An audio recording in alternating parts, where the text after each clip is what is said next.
Welcome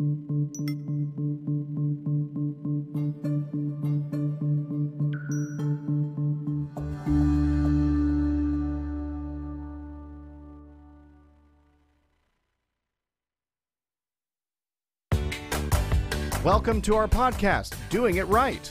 This podcast reveals authentic stories from successful leaders doing it right. It's about their journey to become a leader, their choices, motivations, and lessons. In essence, how they built successful personal brands. Your host is Valerie Sokolosky, author of 8 leadership books and nationally known as an authority on executive presence and personal branding. Let's get started. Here's Valerie. Well, hello, and I'm pretty excited, a little nervous. This is my first live podcast, so I want to welcome all of you and please encourage you to ask questions and to engage with me on this podcast, because that's when I'm at my best, is when I can really talk to you. And today, I'm so excited to have with me someone that I met years ago, a terrific author named Jeff Abbott. Let me tell you a little bit about Jeff. Many years ago, and I can say this as an author, when he was going through that time of beginning to write, he told me that his wife said, you know, I want you to go ahead and follow your passion because your boys will know that that's what you've done. You had a purpose and you fulfilled it and you stayed with it. As a mother and as an author, I really appreciated that. So this is an author and a man who can answer all kinds of questions about persistence, about following his dreams, and all of those things. But let me tell you how far he has now come. Now, Jeff Abbott is a best-selling suspense novelist who has authored 20 thrillers. And Jeff knows I've read many of them, and they're all terrific. You know the Bourne Identity character. I was told years ago when I met Jeff that he was the new Robert Ludlum, the suspense thriller expert. And I would say with all the books, the 20 books he's now written, he truly is prolific, easy for me to say, and has it down pat. He also told me that he likes to explore his creativity beyond his comfort zone. I think that says a lot about him. And then figures out how he can create something even better. And this is what he said too, quote, "It's all in the execution because the idea is where the work begins. It's not where it ends." So, Jeff, welcome today to the podcast. Thank you so much, Valerie. How are you feeling after 20 books, and how long did it take you to get to the point you're at? Your first book was 1994? Yeah, my first book came out in 1994, and the 20th will be out next year, in 2020. In 2020? Well, that's nice symmetry. You know, well, I have to brag on you because you're a very gracious man. I know that, and you're not precocious at all, which is why you're on the show. You're real. You're authentic. I was taken by the fact that that very first book, "Do Unto Others," was that the first one? Am I right on that? That was, yes. Yeah. Uh-huh. So I made note that it won the Agatha Award and the McCavity Award for the best first novel. Yes, that's correct. How'd you feel about that?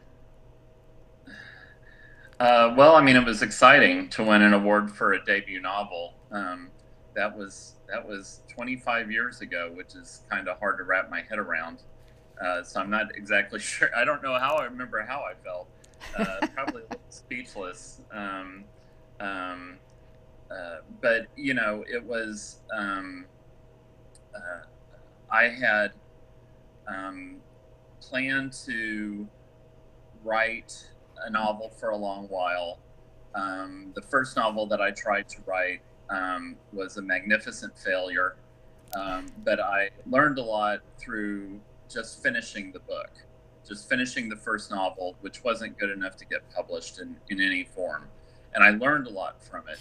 So when I wrote the second novel, which that was my first novel to be published, Do Unto Others, I think I was a lot more sure-footed than what I was even 2 years before that, when I started first trying to write the novel.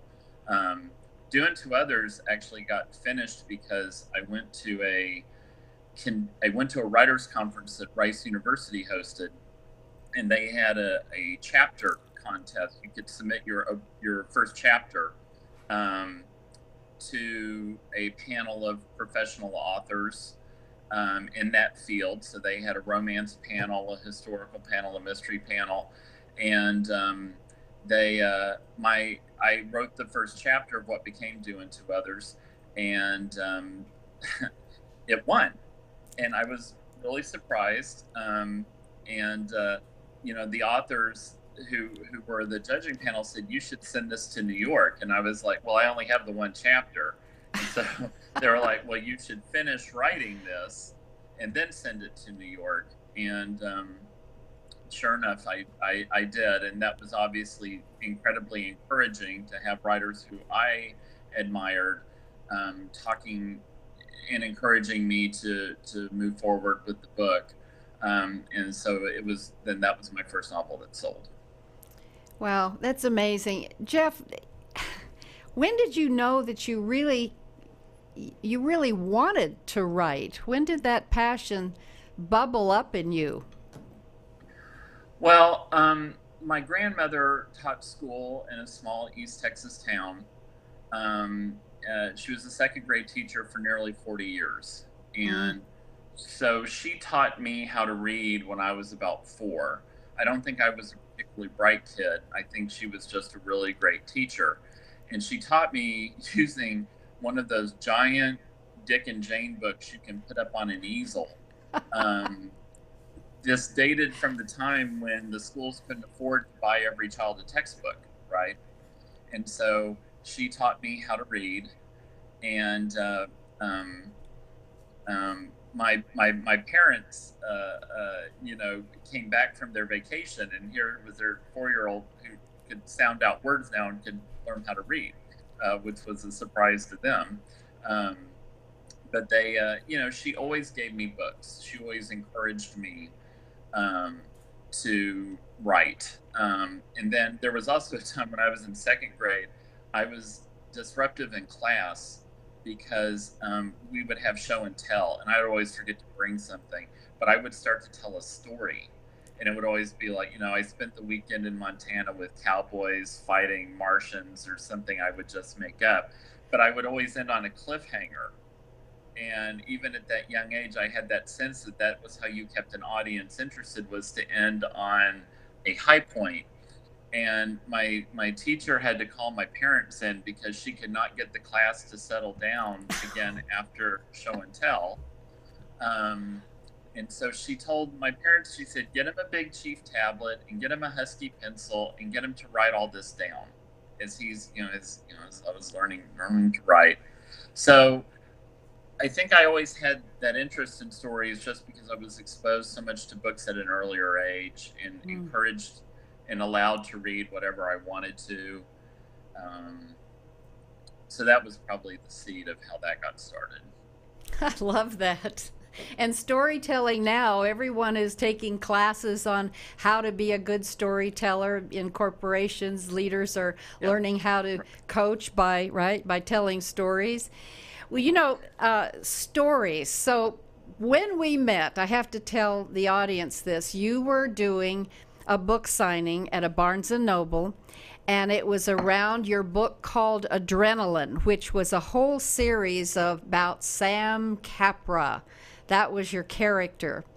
And I so remember you sharing how you came up with that whole concept of that character. And that's all I'm going to say. What was the story you shared that day about Sam Capra? How you came up with the story ideas and where he would be, all of that? Well, I hope I tell the same story I told 6 years ago. If you don't, I'll tell it. Yeah. No, I had written a couple of mystery-based series already. I wanted to write more of a big international intrigue kind of series. but I knew that I wanted to write about someone who had left the CIA, but I didn't know what kind of job he would have post CIA that would still take him around the world. And I doodle.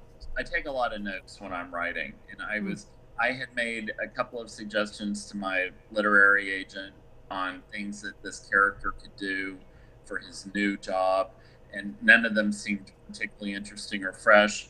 But I had drawn a picture of a globe, because I kept envisioning this person going all around the world. And I guess maybe I was thirsty, or it was near time for happy hour or something. But I drew a martini glass next to the globe, and I just thought, bars. And I started thinking about like Rick Blaine in Casablanca, owning his bar, and how all the sort of interesting world of characters who came into his bar. And then I started thinking, well, he could own a bar. And then I could think, well, he could own bars all around the world. And then, that would be his excuse to go around to a new city in every book, is that he's going to the bar that he owns in that city. And that was sort of the genesis of the idea. Does that match the story that you recall? Yes, that's exactly the story. Good. Okay, good. Well, it's a true story. Could have been awkward otherwise. The reason that hit me so is because I was thinking as you were talking about it, and still do, how you come up with these different now genres that you're into. So you went from the Sam Capra character, and how many books did you have on that? I've written 5 Sam Capras. I'll probably write another one very soon. Oh, please do. 5 so far. I so miss him. Oh, thank you. So thank you. From that suspense and that character, and I'll bet you did go all over the world then, didn't you?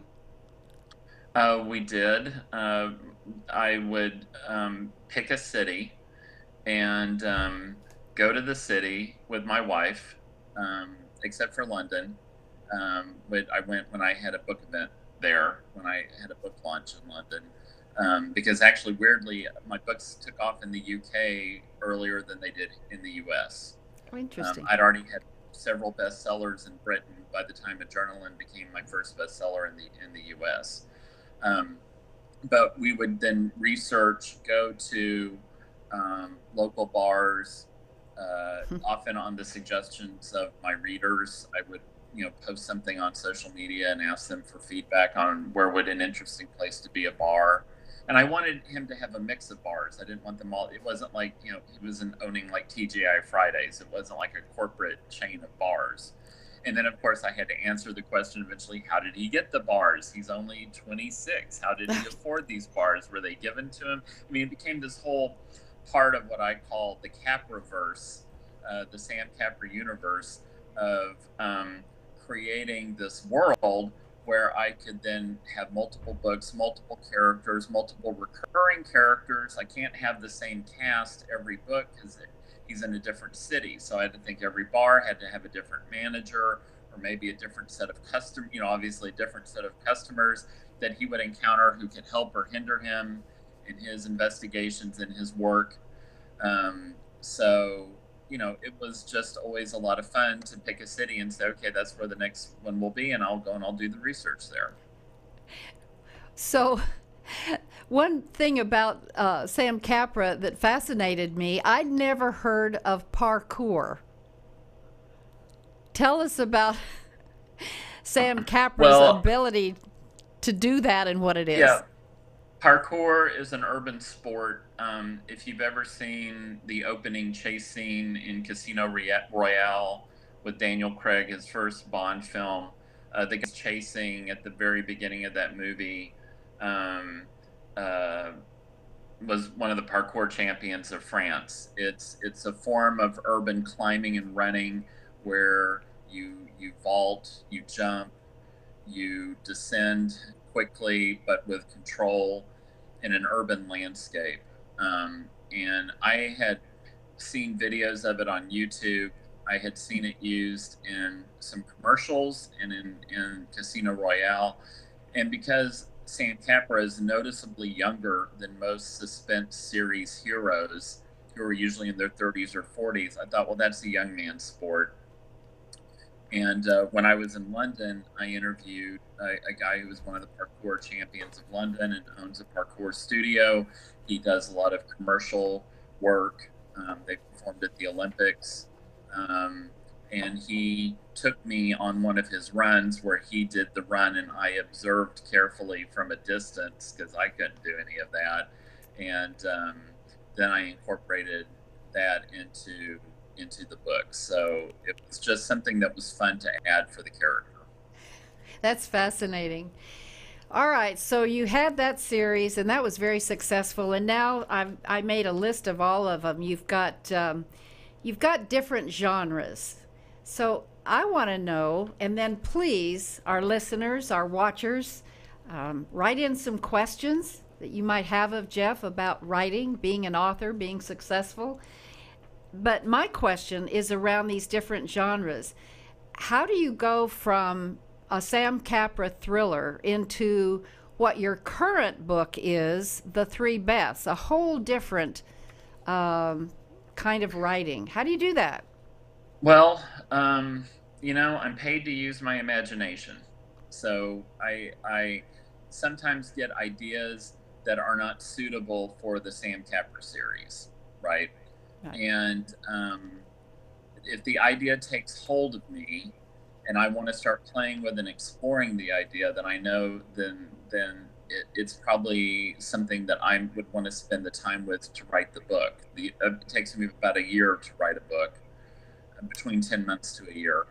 And, sometimes you get an idea for something that's so strong, but it just doesn't suit the world of Sam Capra. Or, I've now written 3 standalone novels in a row, I might get the idea next that is not suitable for a standalone. It is suitable for a Sam Capra.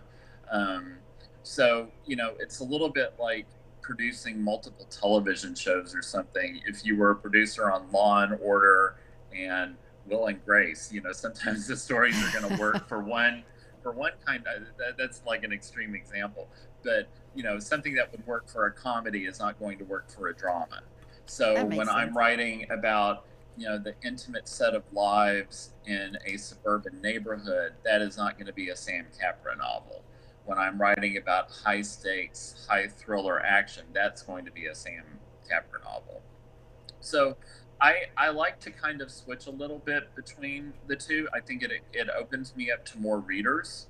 A lot of people who might not read a Sam Capra novel will read Blame or The Three Beths because they enjoyed Gone Girl by Gillian Flynn, or they enjoy novels by Harlan Coben that are set in the more ordinary suburban world that we know. So versatility is your middle name. Well, I try to be versatile. It has its pros and cons because a lot of times people want a very similar product every time from a writer. But I think it's important to have a few commonalities, but still be willing to write in somewhat slightly different areas. I mean, family is a core concern in every one of my books. Sam Capra may be high octane thriller, but he's also a young father.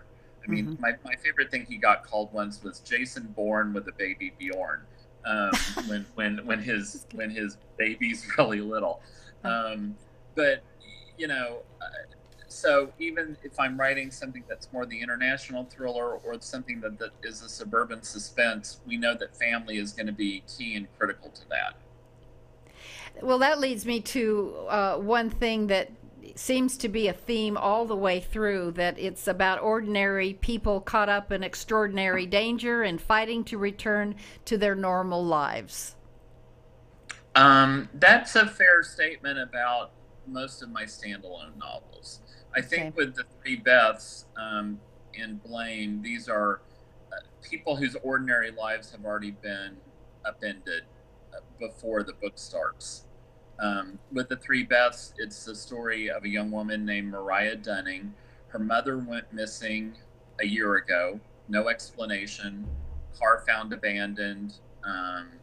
A lot of people in this town that she lives in, this Austin suburb called Lake Haven, believe that her father must have been responsible for it. And they're just kind of living a half-life trapped in their house together, sort of. He's an outcast now. He can barely function. And she has decided she wants to find out what really happened to her mother. And a crime podcaster that she knows, a true crime podcaster, tells her that her mother's name was Beth, and two other women named Beth have gone missing in the past year in this area. And it seemed to be like, women who walked away from their marriages or someone who just sort of dropped out of life. But Mariah becomes convinced that there must be a link between the cases. And so, she gets warned that going into investigating someone else's family, someone else's disappearance, she may be opening a can of worms worse than what she had already. So I think in my last two books, these are kind of previously ordinary people who have been damaged in some way and are trying to cease the damage and get back to having a normal life again. Here's the Three Beths, since you wanted me to hold up the cover at some point. Yes, I do, and I expect an autographed book on that one, because I don't have that one. Would you do that, please, Jeff? Sure. So Valerie, now is a good chance for me in the control room, Anna here, to read one question from the audience.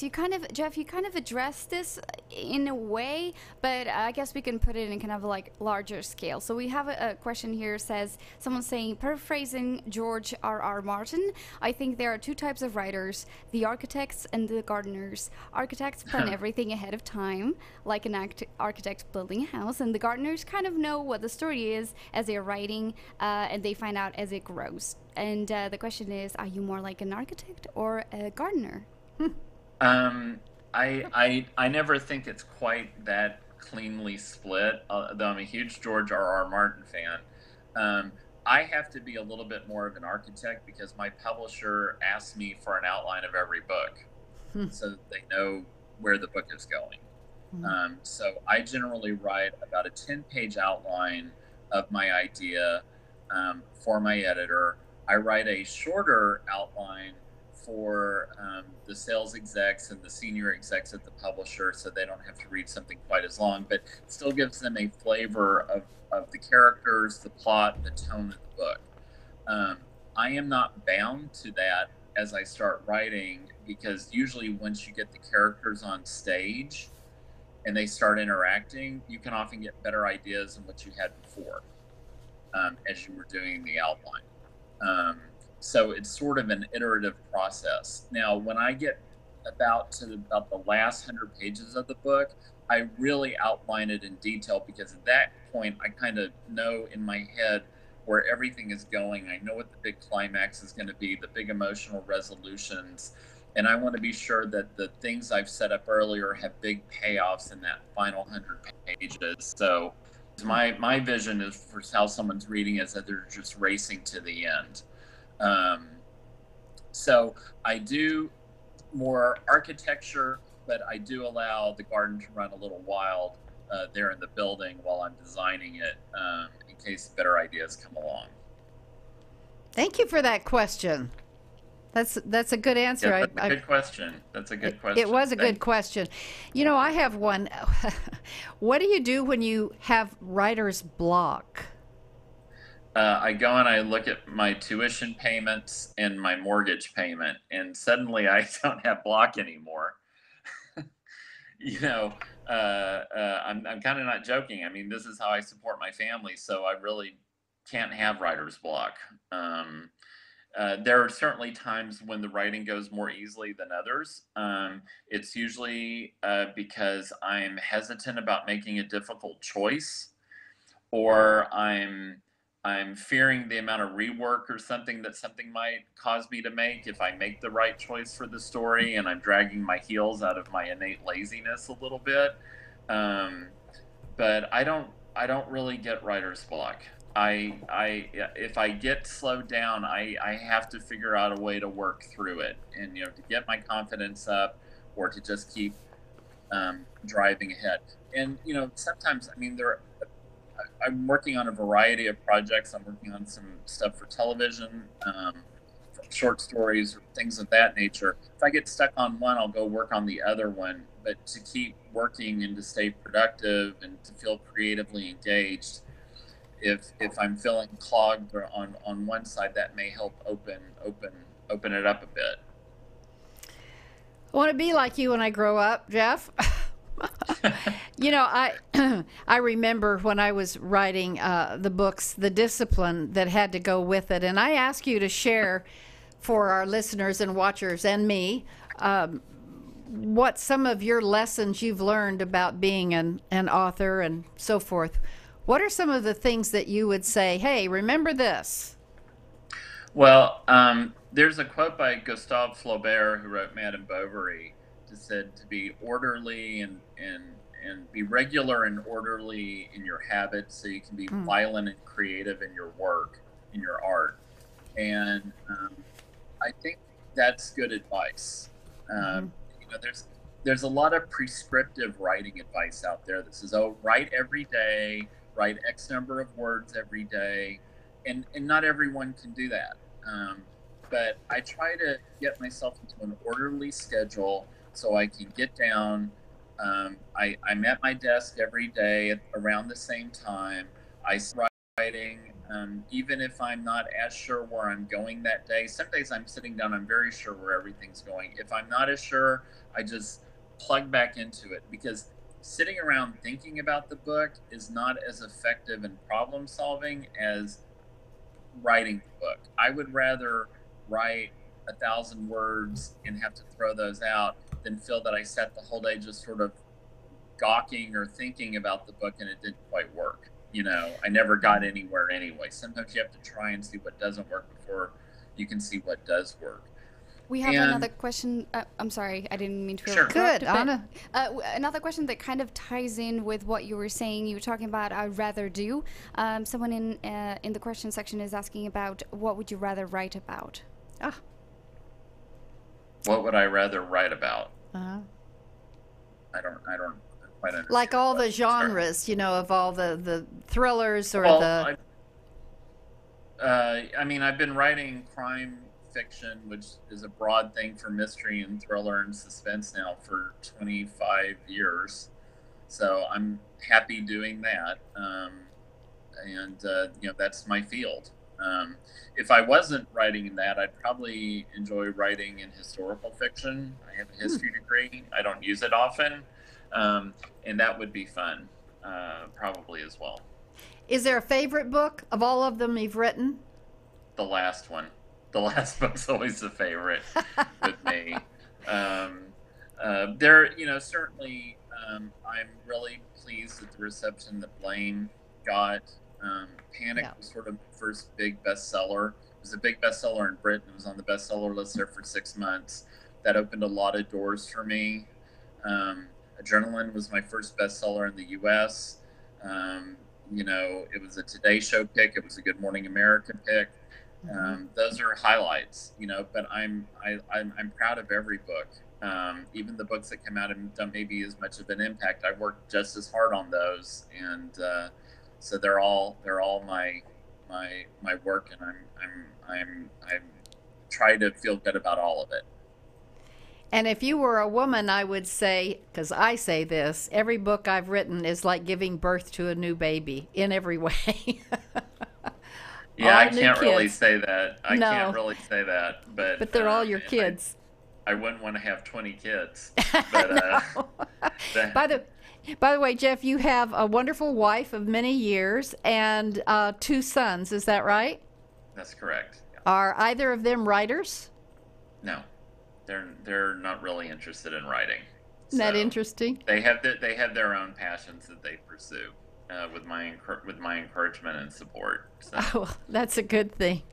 I want all of you who have watched and listened today and after the fact to please be sure and look up Jeff Abbott online. He's everywhere. When I was doing my research, he's everywhere, and his books are phenomenal. I could not put down the first one I read, which is Adrenaline, and I felt that way all the way through. You really, really are a great writer, and I learned a lot from reading your books.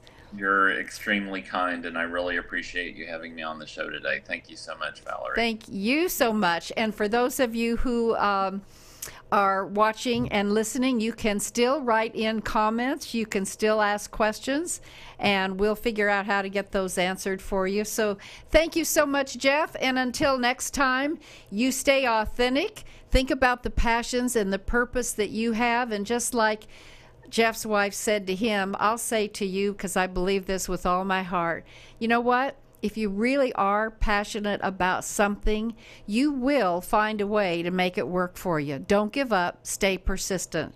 Until next time, have a great week. Bye.